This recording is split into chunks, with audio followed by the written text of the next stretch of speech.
Baik, kalau kebijakan data digital yang terakhir ini kita sudah punya 2 undang-undang yang baru, yaitu Undang-Undang PDP dan Undang-Undang ITE yang baru saja diresmikan. Tapi lebih dari itu, menurut saya digital atau ekonomi digital ini tidak bisa dihindarkan oleh siapapun.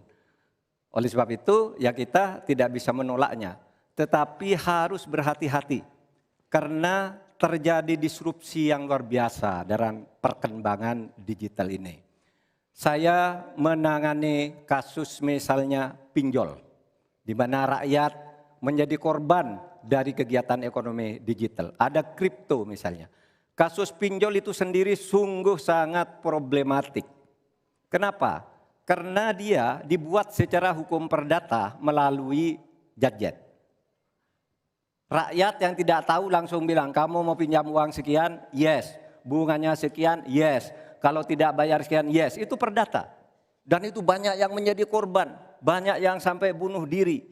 Ada seorang dari Semarang, seorang guru, meminjam hanya 500 ribu, kemudian hutangnya menjadi 240 juta karena selalu bertambah bunganya.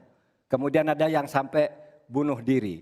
Dalam hal pinjol ini ketika saya sampaikan ke Polri, tidak bisa Pak, itu hukum perdata.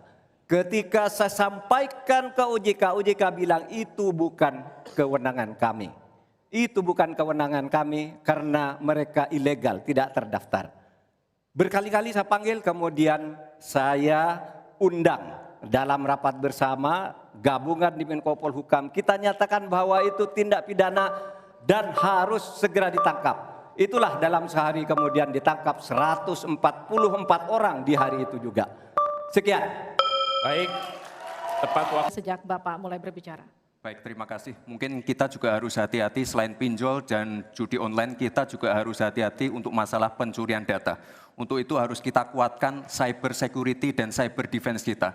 Itu sudah kita lakukan di Solo Technopark, ada sekolah cyber security. Dan yang perlu ditekankan lagi adalah bagaimana para e-commerce ini bisa comply dengan regulasi kita. Jadi sudah tidak ada lagi nanti ke depan yang namanya shadow banning, yang namanya price dumping, yang namanya barang-barang cross border yang membunuh UMKM kita. Kita ke depan harus melindungi UMKM dan kita ingin sekali lagi, karena tadi Cak Imin bicara masalah literasi keuangan dan literasi digital, ke depan yang kita siapkan harus ada penguatan SDM, penguatan manusia-manusia digitalnya.